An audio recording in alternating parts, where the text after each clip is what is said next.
Rain hammered against the windows of the Wandering Star Tavern. Danny Martinez wiped down the bar counter for the third time that evening. Only two customers sat in the corner, nursing their drinks and talking in low voices. Business was slow again. It had been slow for months. Danny looked around the small tavern his father had left him. The chairs were old but clean. The tables wobbled but held steady. The walls needed paint, but the place was warm and dry. It was not much, but it was home. "Another quiet night," Lisa said from the kitchen doorway. She was Danny's business partner and cook. They had known each other since childhood. "At least we have two customers," Danny replied. He tried to sound hopeful, but they both knew the truth. The tavern barely made enough money to keep running. Most nights, Danny wondered how much longer they could last. The colony of Haven's Rest was not a wealthy place. It sat on the edge of human-controlled space, far from the important trade routes. People came here when they had nowhere else to go. Failed miners, families running from debt, workers who could not find jobs elsewhere. Danny understood them. He had been one of them once. A loud knock came from the back door. Danny and Lisa looked at each other. Nobody used the back door. It led to the alley behind the tavern where they kept the trash bins. The knock came again, harder this time. Danny walked through the kitchen and opened the door. Rain poured into the alley. At first he saw nothing. Then he looked down. An alien crouched against the wall. It was tall, even sitting down, with gray skin that looked rough like stone. Its body was thin, too thin. The creature wore torn robes that might have been fine once, but now hung in rags. Water dripped from its narrow face. Danny had seen this species before. They were known across the galaxy as warriors and rulers. They built empires and commanded fleets. This one looked nothing like those proud soldiers. This one looked broken. "Please," the alien said in rough human standard. "Food, scraps, anything." Danny stared. His mind raced through a dozen questions. What was it doing here? Why was it begging? What had happened to it? "Danny," Lisa called from inside. "Who is it?" "Just a minute," Danny called back. He looked at the alien again. Rain soaked through its robes, its hands shook. Whether from cold or hunger, Danny could not tell. Maybe both. The alien started to stand. "I go, sorry to bother." "Wait," Danny said. He thought about his father. The old man had taught him one simple rule. When someone is hungry, you feed them. It did not matter who they were or where they came from. Hunger was hunger. "Stay here," Danny told the alien. "I will bring you something." The alien's eyes widened. They were yellow like old gold. "You help, why?" "Because you are hungry," Danny said simply. He went back inside. Lisa met him in the kitchen. "Was that a—" "Yes." "Danny, we barely have enough food for paying customers. We cannot afford to give away free meals." Danny was already filling a plate. He added soup from the pot, bread from the morning batch, and some vegetables from the stew. It was not fancy, but it was hot and filling. "One meal will not break us," he said. Lisa sighed but did not argue. She knew that tone in Danny's voice. He had made up his mind. Danny carried the plate and a cup of water back to the alley. The alien still crouched against the wall, as if afraid to move. "Here," Danny said. He set the plate down on an overturned crate. The alien stared at the food, then at Danny. "What do you want? What is the price?" "No price," Danny said. "Just eat." "Nothing is free." "This is," Danny replied. "Eat before it gets cold." The alien reached for the plate slowly, as if expecting Danny to snatch it away. When Danny did not move, the alien picked up the spoon. It ate carefully, with dignity, even though its hands shook. Each bite was small and deliberate. Danny watched for a moment, then went back inside. He had work to do. The next evening the alien came back. It appeared at the same back door at the same time. Danny brought another plate. "What is your name?" Danny asked. The alien hesitated. "I am Danny." Nodded once and ate in silence. On the third night Danny asked, "Where do you sleep?" "Under the bridge by the water processing plant," said. On the fourth night, Danny brought an extra blanket along with the food. On the fifth night, other colonists saw in the alley. Word spread quickly through the small community. By the sixth night, people whispered when Danny walked through the market. "You are feeding that alien?" one merchant asked. "Yes," Danny said. "Why are dangerous?" "This one is not dangerous. This one is hungry." The merchant shook his head. "You are too soft, Martinez. It will get you killed one day." Danny bought his supplies and left without arguing. People had always told him he was too soft. His father had been called the same thing, but his father had also been the kind of man who never turned away someone in need. Danny wanted to be that kind of man too. Weeks passed, came every evening. Danny fed him every evening. They did not talk much at first, ate quickly and left. But slowly, as time went on, he stayed longer. "Why do you help me?" asked one night. "I am nothing, I have nothing to give you." Danny thought about the question. He remembered being 17 years old, standing outside a shelter after his mother died. He remembered the cold and the hunger. He remembered people walking past, looking away, pretending not to see him. "My father used to say that kindness costs nothing," Danny finally answered. "He said it is the one thing you can give even when you have nothing else." Looked at him with those strange yellow eyes. "Your father was wise. He was a good man. You are like him." Danny shrugged. "I try to be." As the weeks turned into months, became part of the routine, Danny started preparing extra portions just for him. Lisa stopped complaining about the cost. She even added a bit more food to the plates when Danny was not looking. One night, about 3 months after they first met, Danny found washing dishes in the alley. He used rainwater from a barrel and cleaned each plate carefully. "You do not have to do that," Danny said. "I want to help, I take much. I should give something." From that night on, helped with small tasks. He washed dishes. He swept the alley. He carried trash to the bins. He never came inside the tavern and Danny never pushed him. Some wounds, Danny knew, needed time to heal. 3 months after their first meeting, strange ships appeared in the outer system. The colonial authorities said they were just passing through. Merchant vessels, probably. Nothing to worry about. But that night, when Danny brought his meal, the alien stared up at the stars for a long time. "Is something wrong?" Danny asked. Did not answer right away. Finally, he said, "I used to have responsibilities, important ones, before." "Before what?" Looked at Danny. Something moved behind those yellow eyes. Sadness, maybe, or regret. "Before I learned that some orders should not be followed," said quietly. Danny wanted to ask more, but had already turned back to his meal. They sat in silence, listening to the rain begin to fall again. The news hit the colony 3 weeks later. Danny was serving lunch when someone turned up the volume on the tavern's old screen. "Breaking news from the Galactic Core," the reporter said. Her face looked serious. "The Empire has issued an ultimatum to the Galactic Council.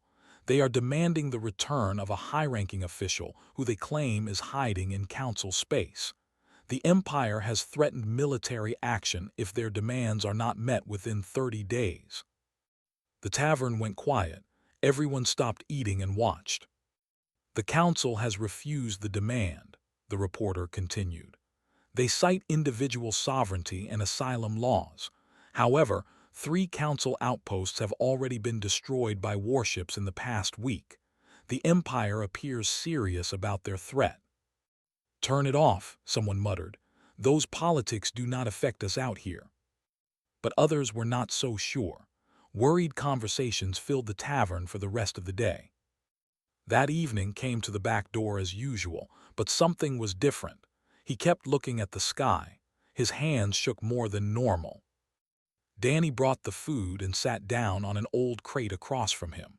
Over the months, this had become their routine. No longer ate in the alley.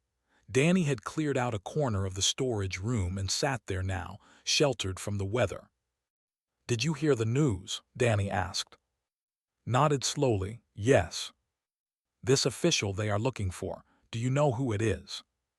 Was quiet for a long time. Finally, he said, "When they come, tell them I chose this." Danny felt cold despite the warm evening.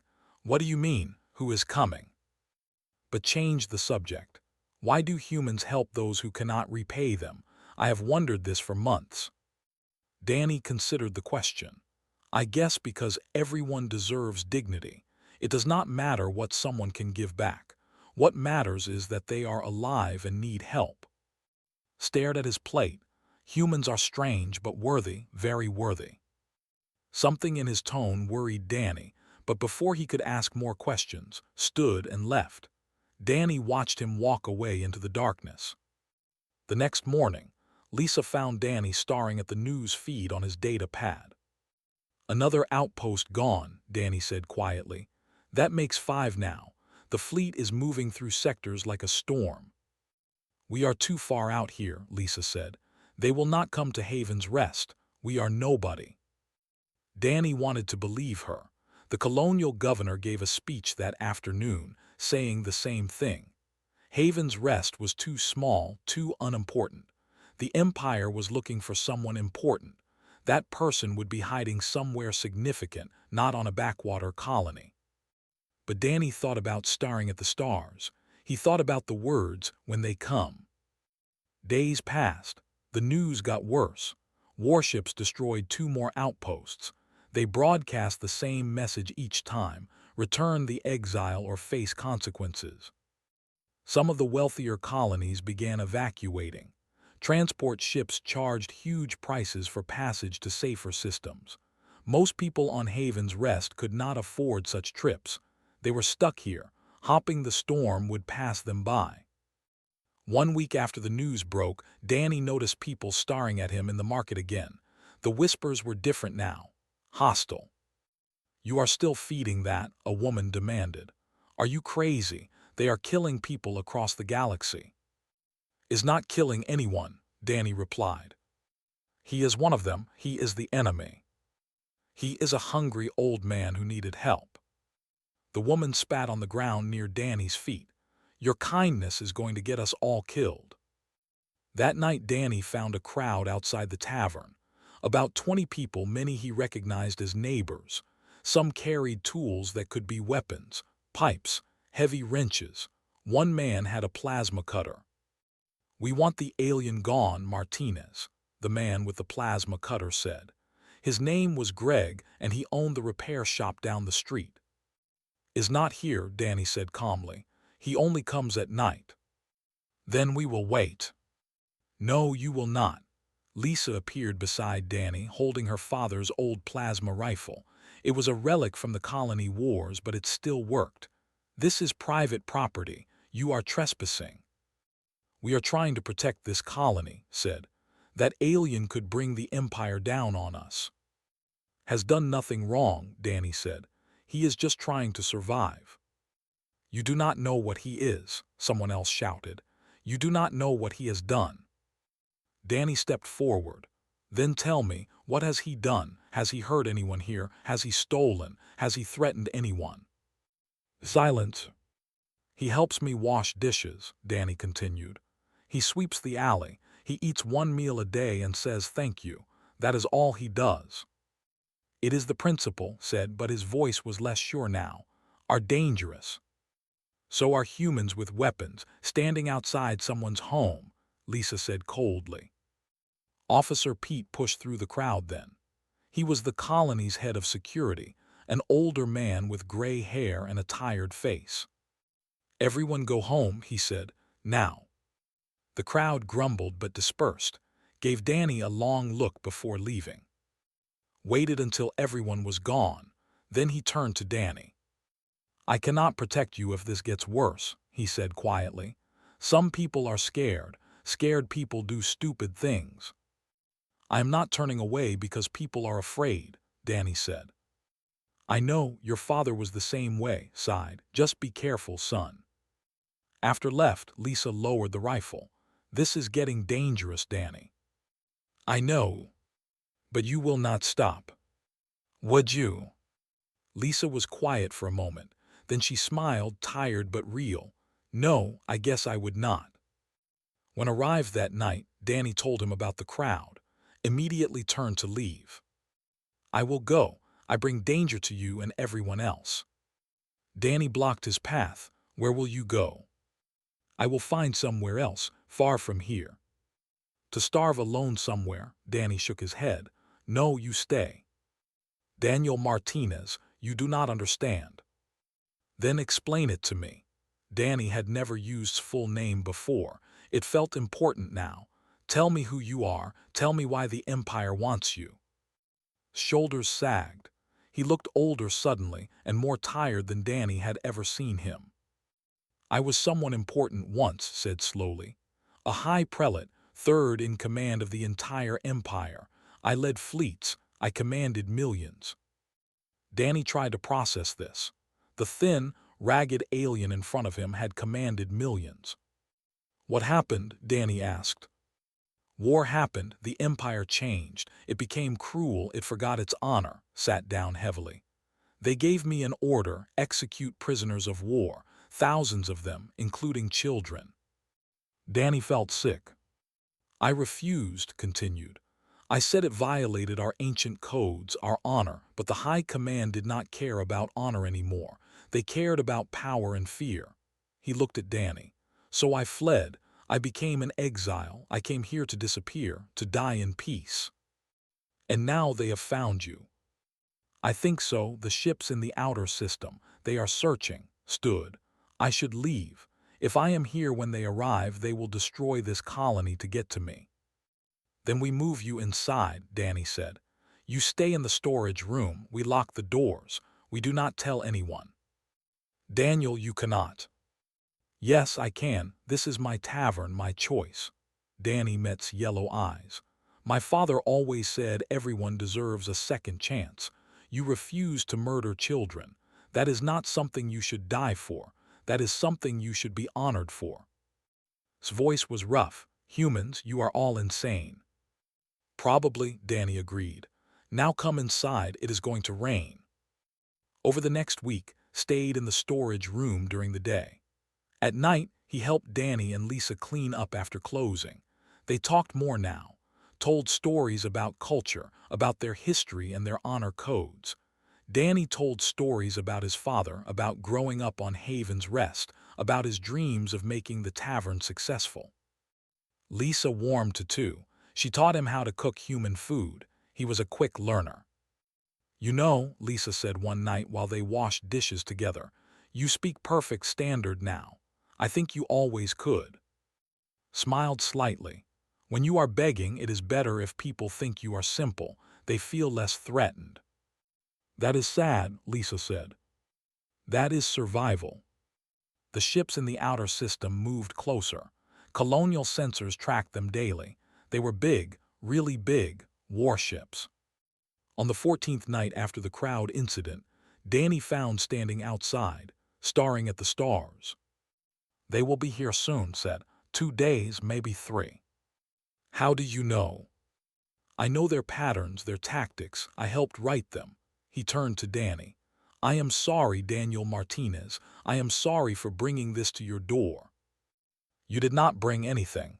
You just came looking for food. And now they will come looking for me. Danny stood beside him, looking up at the same stars. Somewhere out there, ships carrying weapons and warriors were heading toward this small colony, heading toward his tavern, heading toward his friend. Then they will find you, Danny said quietly, but not alone, not if I have anything to say about it. Looked at him, something like wonder in his eyes.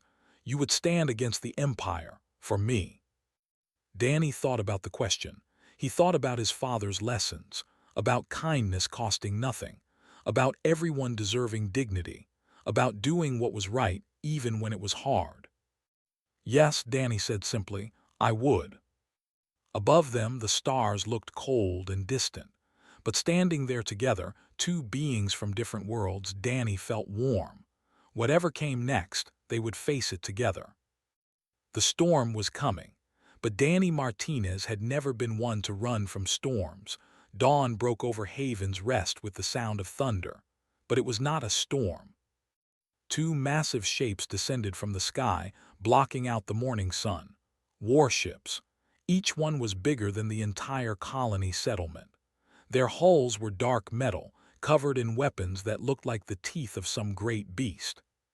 Danny stood in the street with hundreds of other colonists, watching the ships land in the fields outside town. The ground shook, windows rattled, children cried. The ships settled with a final boom that echoed across the valley. For a moment, nothing happened. Then hatches opened.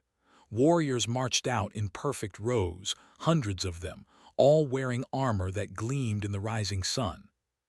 "Everyone get inside," officer shouted. "Now." But people were frozen, staring at the overwhelming display of power. The Colonial Defense Force gathered at the edge of town, 20 men and women with small arms. They looked like children facing giants. A voice boomed across the colony, amplified through speakers on the warships. "People of Haven's Rest, this is Commander Eth of the Empire. We are here for one individual, High Prelate the Exile. He is wanted for crimes against the Empire. You have 1 hour to surrender him to us. If you do not comply, this colony will be destroyed. We will leave no survivors." Panic spread through the streets. People ran for their homes. Others tried to reach the few vehicles they had, hopping to escape into the wilderness. But there was nowhere to run. The warships covered the entire valley with their weapons systems. Danny stood still in the chaos. He felt cold, not from fear exactly, from understanding. This was real. The Empire had come, and they were serious. He turned and ran back to the tavern. Inside, he found standing in the kitchen. The alien had changed. He wore old robes that Danny had never seen before, carefully folded and cleaned. He stood straight, no longer hunched. He looked like what he once was, a high prelate of a galactic empire. Danny said. "I heard the announcement," replied calmly. "I will go to them. I will spare the colony." "No," Danny moved between and the door. "Daniel, there is no choice. They will kill everyone here if I do not surrender." "They will kill you if you surrender." "One life for thousands. It is logical." "It is not about logic," Danny said. His voice was shaking now, but not from fear, from anger. "You refused to kill innocent people. That is why they exiled you. Now they want to execute you for having a conscience. That is not justice." Lisa came in from the front room. "Danny, half the colony wants to drag out and hand him over. The other half is too scared to do anything." "What about you?" Danny asked her. "What do you want to do?"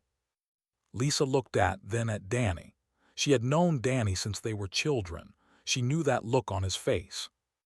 "I am with you," she said quietly. "Whatever you decide." Danny took a deep breath. He thought about his father, about kindness costing nothing, about dignity, about doing what was right. "We do not hand him over," Danny said. "We protect him." "With what?" Lisa asked. "We have one old rifle and some kitchen knives against an army." "With our refusal," Danny replied. "They can take him by force, but we do not give him up willingly." Made a sound that might have been a laugh or a sob. "You are insane, both of you." "Probably," Danny agreed, "but I would rather be insane than a coward." Within 30 minutes, officer arrived at the tavern with 10 others. People Danny knew. Some were customers, others were neighbors, none of them were soldiers. "Governor says we have to hand him over," said. He did not look happy about it. "No," Danny said simply. "Son, I do not want to do this, but we do not have a choice." "Everyone has a choice. That is the whole point." Danny stood in the doorway. "If they want, they will have to come through me." "Danny." "He is my friend," Danny interrupted. "He eats dinner in my kitchen. He helps me wash dishes. He tells me stories about the stars. He is a good person who refused to murder children. I am not handing him over to be executed." Stared at Danny for a long moment. Then he sighed and lowered his weapon. I cannot make you, he admitted, but Eth can and he will. Then let him try. Word spread fast through the colony. The crazy tavern keeper was refusing to hand over the alien. Some people called Danny a fool, others called him brave. A very few, came to stand with him. Old Frank Cooper, who Danny had fed through 2 winters when Frank could not pay. Sarah, whose daughter Danny had helped when she was sick. Ben Torres, who had no reason except that he thought it was the right thing to do. One by one they came. 15 people total, standing in front of the tavern. This is not enough, Lisa whispered to Danny. It is enough to make a statement, Danny replied. The hour passed quickly. When it ended, a column of warriors marched through the colony streets. They moved in perfect formation, their footsteps synchronized. At their head was Commander Eth, taller than the others, his armor decorated with symbols of rank. The warriors stopped 50 feet from the tavern. Eth stepped forward alone. I am Commander Eth, he announced. His voice was deep and cold. You will surrender the exile immediately. Danny stepped forward from the small group. His legs felt weak, but he kept them steady. No, he said. Eth tilted his head as if looking at something curious. You are the one called Daniel Martinez, the tavern keeper. Yes. You have been harboring the exile for months, feeding him, sheltering him. You know this is a crime against the Empire. I do not recognize your Empire's authority here, Danny said. This is human space, council space.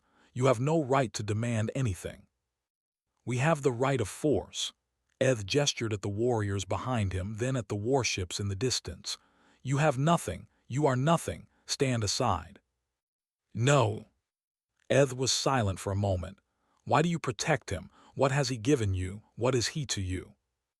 Danny thought about all the knights had come to the back door, the quiet conversations, the simple thank yous, the way helped without being asked, the stories shared over meals, the friendship that grew from small acts of kindness. He is my friend, Danny said, and humans do not abandon their friends. Friendship is weakness, Eth replied.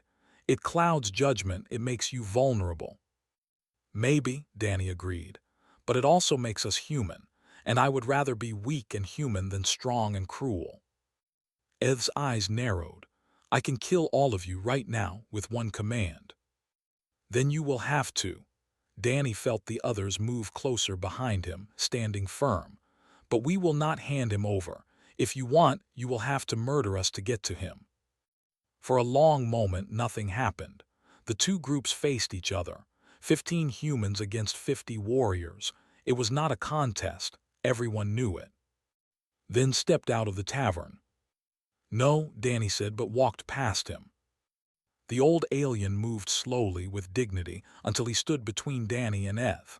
He spoke in, his voice formal and clear. Danny could not understand the words, but he heard the authority in them. This was not a beggar speaking.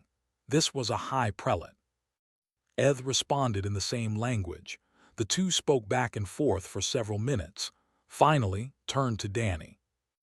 I am going with them, he said in Standard. I thank you, Daniel Martinez. You gave me peace in my final months. You gave me dignity. I will not forget. No. Please, put a hand on Danny's shoulder. It was the first time he had ever touched the human. You have done enough, more than anyone ever did for me. Let me do this for you. Eth gestured and 2 warriors moved forward. They took by the arms, but gently, more like an escort than an arrest. Danny watched his friend being led away. He felt tears on his face but did not wipe them away. Lisa was crying too. So was Sarah. Wait, Lisa said suddenly. She held up her data pad. I recorded everything, the whole conversation. I have been streaming it. Eth turned, streaming to where? Everywhere, Lisa said. Her voice was shaking but fierce. The Galactic Council, human colonial networks, news services across a dozen species. Everyone is watching this right now. It changes nothing, Eth said. Maybe not, Lisa replied. But now everyone knows. They know a human protected an exile. They know the Empire is executing someone for refusing to murder children. They know what you really are. Ed's expression did not change, but something flickered in his eyes. He turned and walked back toward his warriors between the guards. Danny wanted to run after them, wanted to fight, but what good would it do? He would die and would still be taken. He felt helpless, useless. Then a sound split the sky, a roar like 1,000 engines. Ships dropped out of faster-than-light travel above the colony, dozens of them, then hundreds. They were not military vessels. Danny saw cargo haulers, passenger transports, mining ships, even personal shuttles. They came from every direction, filling the sky. The warriors stopped. Ed looked up, his expression shocked. The ships surrounded the two warships, not attacking, just positioning themselves, a living shield of civilian vessels. A transmission crackled through every speaker in the colony. "This is Captain Helen Wright of the Merchant Coalition. We received the transmission from Haven's Rest. We stand with the tavern keeper. We stand with the exile. We stand with everyone who chooses mercy over murder." Her voice was strong and clear. "Commander Eth, you will not leave this system with your prisoner. Not today, not ever." Danny stared at the sky. Hundreds of ships, hundreds of humans who had heard about what was happening and came, just came, because it was right. Eth looked at the ships, then at Danny. For the first time, the commander looked uncertain. "What are you?" he said quietly. "What kind of species does this?" Danny wiped his eyes and smiled through his tears. "The humankind," he said. The sky above Haven's Rest was crowded with ships. Danny had never seen anything like it. 300 human vessels, maybe more, surrounding the two warships. They came from colonies across a dozen systems, mining haulers from the asteroid fields, passenger transports that should have been carrying families, cargo ships that had abandoned their deliveries, even small personal shuttles that could barely hold 5 people. They all came because they heard about a tavern keeper who fed a stranger for months and then refused to hand him over to an army. Commander Eth stood in the middle of the colony square, staring at the sky. His warriors formed a defensive circle, weapons ready, but they looked uncertain. This was not a situation they trained for. Captain Helen Wright's voice continued over every speaker. "We are not here to fight," she said. "We are here to witness. The galaxy is watching, Commander. Whatever you do next, everyone will see it." Eth turned to Danny. "This is madness. You called for help." "No," Danny said honestly. "I did not call anyone. They just came." "Why?" Danny thought about the question. Why would hundreds of strangers risk their lives for someone they never met? Why would civilian ship captains fly into a standoff against warships? "Because they understand," Danny said. "They understand what it means to choose right over wrong. They understand what it means to protect someone who cannot protect themselves. That is what humans do." Eth looked at the guards holding. The old exile stood quietly, his face unreadable. Then Eth pulled out a communication device and spoke rapidly in. Danny could not understand the words, but he recognized the tone. Eth was asking for orders, asking what to do when facing an impossible situation. Time passed slowly. The human ships held their positions. The warriors stayed in formation. The colony residents watched from windows and doorways. Everyone waited. Finally, Eth received his response. He put away the device and looked at Danny again. "The High Command is sending a diplomatic vessel," he said. "The Galactic Council is also sending representatives. This has become a political situation." "What about?" Danny asked. "He remains in custody until the matter is resolved." "I want to see him." "That is not possible." "Then make it possible." Captain Wright's voice came through the speakers again. She must have been listening to everything. "The whole galaxy is watching, Commander.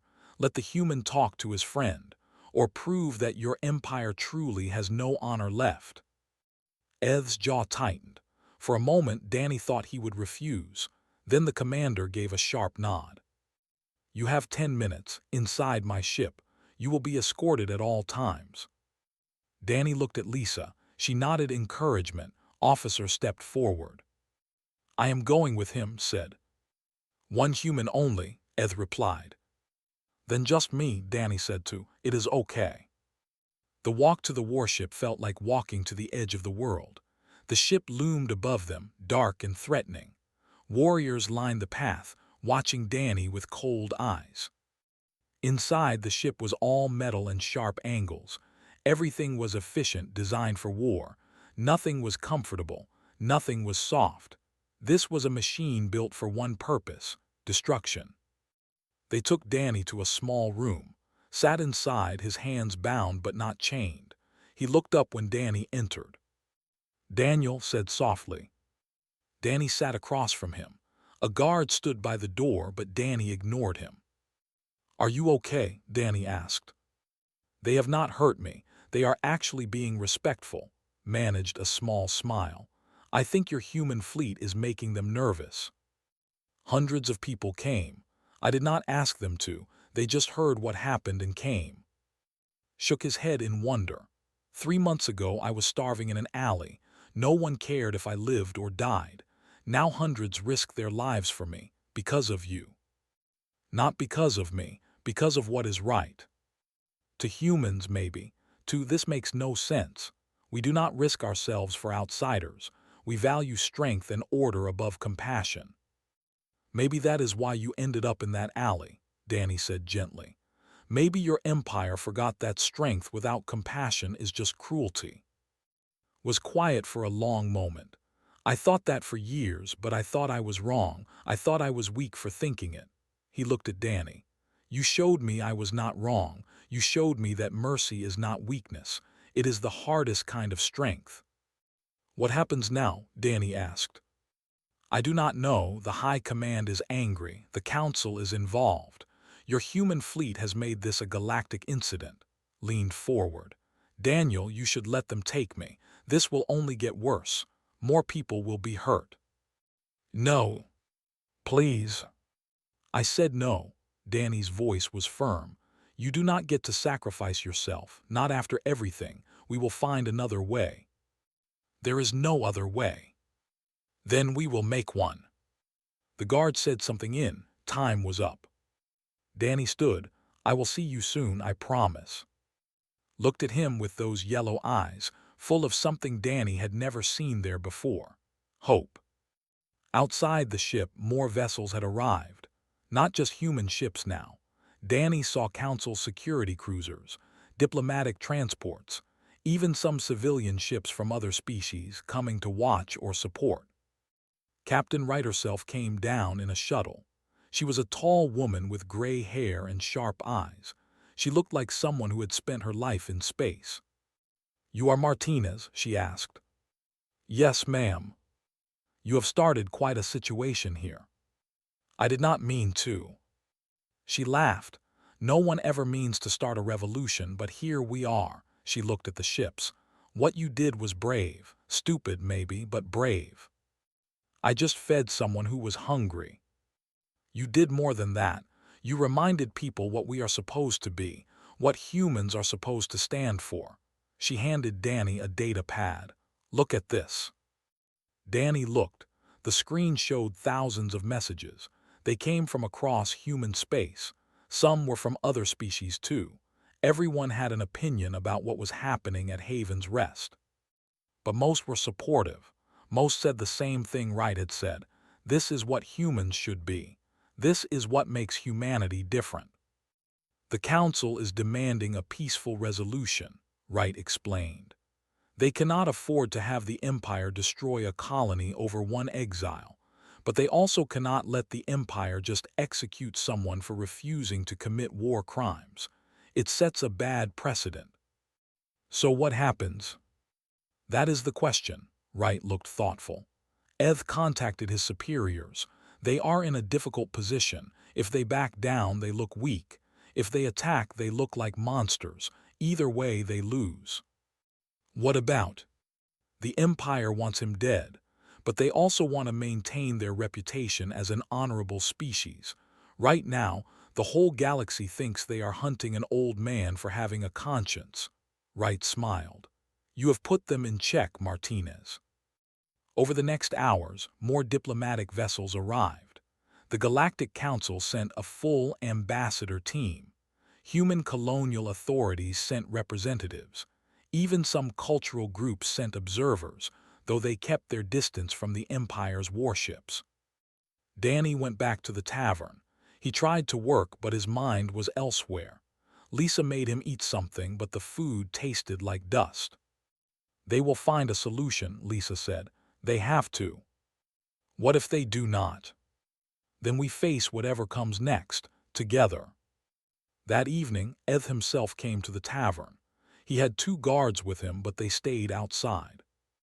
I have a proposal, the commander said without preamble, from the High Command. Danny and Lisa waited. There is an ancient law, the Code of El. It deals with life debts and honor obligations. Eth looked uncomfortable. Has invoked this law. He claims you saved his life multiple times. That creates a debt. I do not want anything from him, Danny said. That is not how the law works. The debt exists whether you want it or not. Eth continued. Under the code, someone with a life debt cannot be executed without the agreement of the person they owe. The debt must be satisfied first. Danny tried to understand. So you cannot kill him without my permission. In simple terms, yes, but there is more. The code also allows for trial by advocate. Fate can be decided through formal debate under law. You, as the debt holder, have the right to speak for him. A trial. A legal proceeding. Arguments will be made. Evidence will be presented. The High Command will judge. Eth met Danny's eyes. This is our way of resolving the situation without violence. It preserves honor on both sides. What if I lose? Then faces execution. But you will have had your chance to save him through proper channels. What if I win? Then goes free. His exile continues, but his life is spared. Danny thought about it. A trial meant hope. It meant a chance. It was better than certain death. When, he asked. 3 days, a neutral station between our territories. The council has agreed to host it. You will have time to prepare. I am not a lawyer. I run a tavern. The law allows any advocate. You know better than anyone. You know his character. That is what matters. After Eth left, Danny sat at the bar, his head in his hands. You can do this, Lisa said. I do not know their laws. I do not know how to argue in a court. Then do not argue like a human. She sat beside him. Tell them the truth. Tell them who is. Tell them what he did for those prisoners.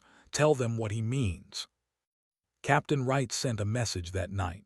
She offered help from human legal experts. Other offers came too. Scholars who studied culture, linguists who could help with translation, even some retired council judges who offered advice. Danny read everything. He studied the Code of El. He learned about honor and duty. He prepared as best he could.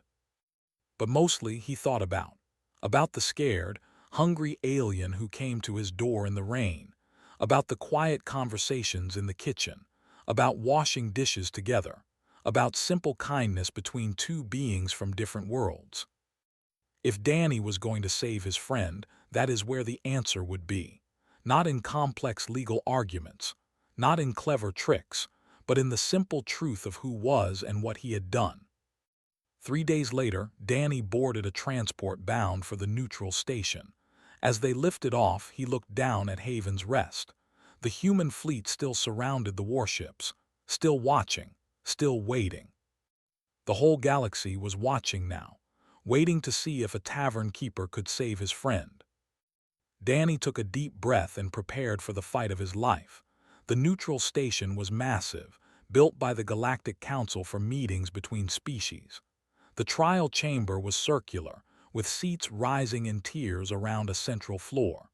Representatives from dozens of species filled those seats, all watching. Danny stood on one side of the floor. He wore the same simple clothes he always wore, clean but not fancy. Across from him stood the Empire's chief legal advocate. He wore elaborate robes and carried himself with absolute confidence. Between them, on a raised platform, sat three judges. They were old, their gray skin darker with age. These were members of the High Command, the ones who would decide's fate. Himself sat in a chair to the side. His chains were gone, but guards stood nearby. He looked at Danny, and Danny tried to smile reassuringly. Inside, Danny's stomach was tight with fear. A judge struck a metal rod against the floor 3 times. The sound echoed through the chamber. "This trial will now begin," the judge announced in standard, translated for all present. "The exile stands accused of betraying his duty to the Empire. Advocate will present the case for justice. Daniel Martinez will present the case for mercy. We will render judgment according to the ancient codes." Stepped forward, he moved with grace and authority. When he spoke, his voice filled the chamber. "Honored judges, members of the council, observers from across the galaxy, the facts of this case are simple. High Prelate was given a direct military order. He refused that order. Under law, this is treason. The penalty is death." Walked as he talked, his robes flowing behind him. The Empire showed mercy. Instead of immediate execution, was exiled. This was generous, more than he deserved. But exile was not enough for him. He hid among aliens. He avoided justice. Now he uses technicalities of ancient law to escape his fate. The advocate turned to face Danny. "The human claims a life debt exists. Perhaps it does. But that debt was created through deception. Hid his identity. He pretended to be a simple beggar. He manipulated this human's kindness." His voice was hard. "The Code of L does not protect those who lie to create false debts." Continued for several more minutes. He spoke about duty and order, about the necessity of following commands, about how an army cannot function if soldiers question every order, about how his refusal to execute prisoners had undermined military authority across the Empire. He chose weakness over strength, concluded. He chose personal feelings over duty. This cannot stand. The Empire requests that this court ignore the claimed life debt and allow justice to proceed, must face execution for his crimes.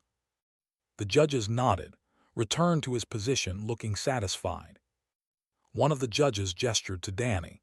"Daniel Martinez, you may present your argument." Danny stepped forward. His legs felt weak, but he forced them to move. He stood in the center of the chamber, surrounded by hundreds of eyes. He had never felt so small. "I am not a lawyer," Danny began. His voice was quiet and he had to clear his throat. "I am not a diplomat. I just run a tavern on a small colony. I do not know fancy words or complex laws." He saw some of the observers lean forward, interested. "But I know my friend," Danny continued, his voice stronger now. "I know, and I know what real strength is." Danny turned to face the judges directly. "You say was weak because he refused an order. I say he was strong. It takes no courage to follow orders. Anyone can do that.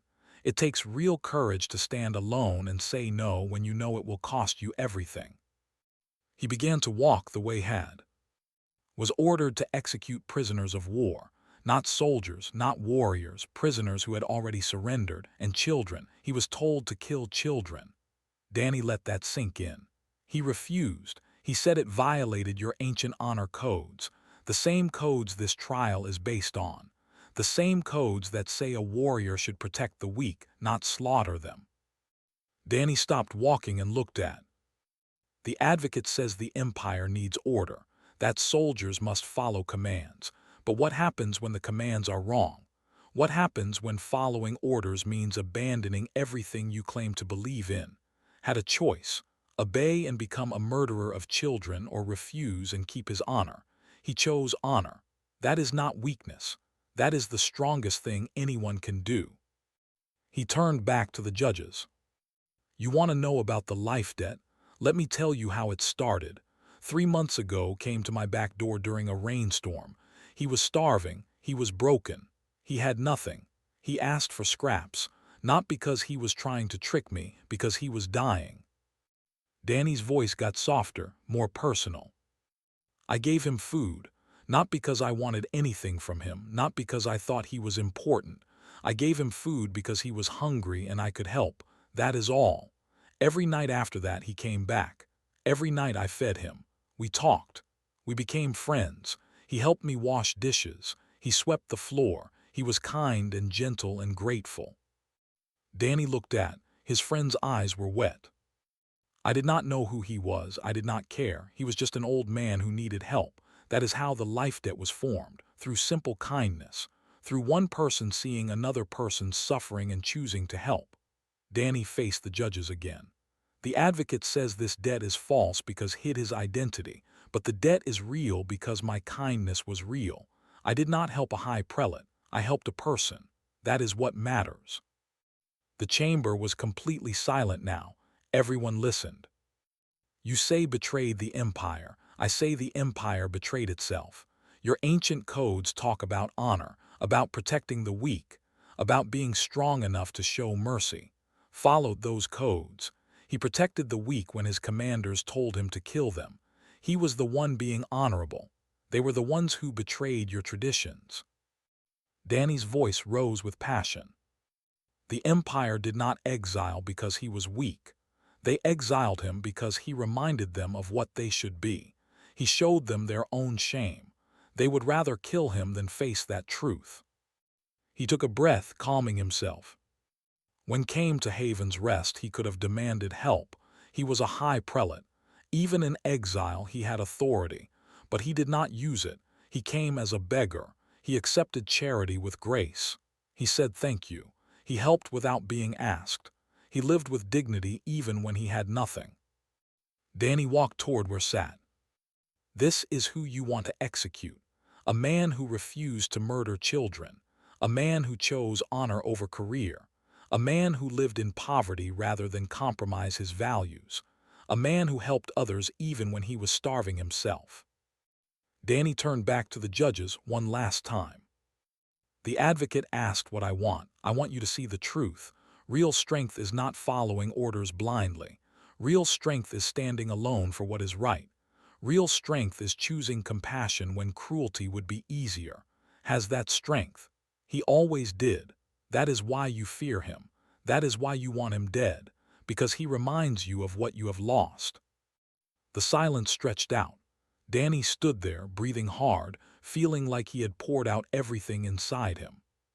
Finally, one of the judges spoke. You make passionate arguments, human, but passion is not law. The empire requires order. Order without justice is tyranny, Danny replied. Another judge spoke. You speak of honor, but you are human. How can you understand honor? Because honor is not just, Danny said. Honor is universal. It means doing right even when it costs you. It means protecting those who cannot protect themselves. It means being strong enough to be kind. Every species understands that, even humans. The third judge, who had been silent until now, leaned forward. Let the defendant speak. Let tell us his view. The guard stepped back, stood slowly and walked to the center. He looked smaller now, older, but he held himself with dignity. Honored judges, he said informal. Then he switched to standard so everyone could understand. I do not deny my actions. I refused a direct order. Under military law, this is treason. I accept that. Danny felt his heart sink. But continued, I would refuse that order again. I would make the same choice every time, because some orders should not be followed. Some orders are so wrong that following them makes you complicit in evil. His voice grew stronger. The empire I served, the empire I loved, was built on honor codes thousands of years old. Those codes said we should be strong so we could protect the weak. They said we should be warriors so we could defend those who cannot defend themselves. They never said we should murder prisoners. They never said we should kill children. When I refused that order, I was following the true spirit of our laws. My commanders were the ones betraying our traditions. Looked at the judges with those yellow eyes, now fierce and bright. This human, Daniel Martinez, showed me something I had forgotten. He showed me that honor still exists, that compassion still matters. He fed me when I was starving. He protected me when armies came for me. He is willing to stand here and fight for me now. He did all this asking nothing in return. That is true strength. That is real honor. His voice dropped to almost a whisper, but it carried through the silent chamber. If you execute me, you prove that the empire has truly lost its way. You prove that might is all that matters now. But if you let me live, if you acknowledge that I was right to refuse, then maybe there is hope. Maybe the empire can remember what it once was, what it should be. He bowed once to the judges and returned to his seat. The judges conferred quietly among themselves for several minutes. Then they struck the metal rod again. "We will deliberate," the head judge announced. "The court is adjourned until tomorrow." The wait was agonizing. Danny spent the night in a small room on the station. He could not sleep. He kept replaying everything he had said, wondering if he had done enough. Lisa sent a message of support. Captain Wright sent another. Hundreds of humans sent encouragement, but Danny felt alone with his fear. The next morning the chamber filled again. The judges entered and took their seats. The head judge struck the rod 3 times. "We have reached our decision." Danny's heart pounded. This has been a difficult case. The law is clear about military disobedience, but the law is also clear about honor and duty to the ancient codes. The judge paused. "We find that did disobey a direct order. This cannot be ignored. However, we also find that the order itself violated the ancient codes that form the foundation of law. An order to execute surrendered prisoners and children is without honor. Refusing such an order is not treason. It is adherence to a higher law." Danny felt hope rising. "Furthermore, we recognize the life debt between and Daniel Martinez. This debt was formed through genuine acts of repeated kindness. It is valid under the Code of L." The judge looked at both and Danny. "We cannot fully pardon. To do so would undermine military structure. But we cannot execute him without violating our most sacred laws. Therefore, we render this judgment. His exile is permanent. He may never return to space, but his life is his own. He is free to live out his days wherever he chooses under the protection of his life debt." The chamber erupted. Some species cheered, others protested. The observers sat in stony silence. Danny stood frozen for a moment, then the words sank in. Was free. He was alive, he would live. Walked toward Danny, and they met in the center of the chamber. The old alien bowed deeply in the formal way. "Thank you," he said. "You saved my life again." Danny smiled, tears on his face. That is what friends do. They returned to Haven's Rest together 3 days later. The human fleet had dispersed, returning to their normal lives. The warships had left. The colony was quiet again. But the Wandering Star Tavern was anything but quiet. People came from across the sector to meet the famous tavern keeper and his alien friend. Business boomed. Lisa had to hire help to keep up with the crowds. Danny refused most interviews. He did not want to be famous. He just wanted his tavern and his friend. One evening, weeks after the trial, Danny sat in the kitchen after closing. They shared a simple meal, the way they had for months. "Do you regret it?" asked. "All the danger I brought?" Danny thought about the warships, the standoff, the trial, the fear and the uncertainty. "No," he said honestly. "I gained a friend. I helped people remember what matters. That is worth everything." Smiled, something he did more often now. Humans are extraordinary. You do not conquer with weapons. You do not rule through fear.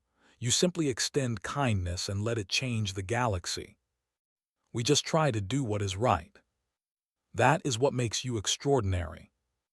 They sat in comfortable silence, 2 friends from different worlds, sharing a meal in a small tavern on a small colony.